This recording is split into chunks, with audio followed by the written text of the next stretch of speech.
I can see that happening, and it may or may not be true, but though it makes sense on the surface, I struggle to see how that really matters, as the first Castlevania in itself was pretty much the same thing. That's just how adaptations of old video games work. There is nothing wrong with playing around with the source material and putting a different spin on things. A one-to-one translation of Castlevania would not only be incredibly uninspired, but you'd be left with flat characterization and a plot that amounts to nothing more than kill Dracula. It's all of the little nuances of a story that make the overarching plot that much more engaging.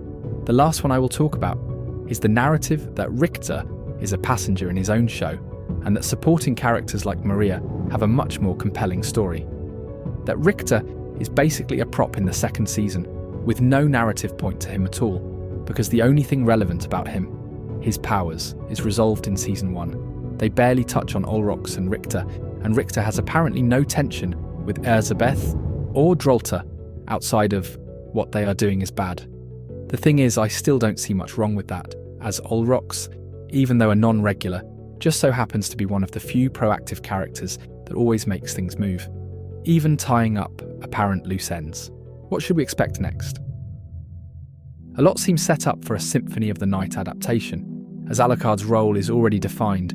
The institutions are exposed as being corrupt, among other things. What's so exciting about it is, as we have seen with Nocturne's loose connection to the games, the seeds have been planted for a very big payoff. The most important thing is that we are introduced to Richter at a much younger age compared to Trevor in Castlevania, which means we get to see more of his growth and journey.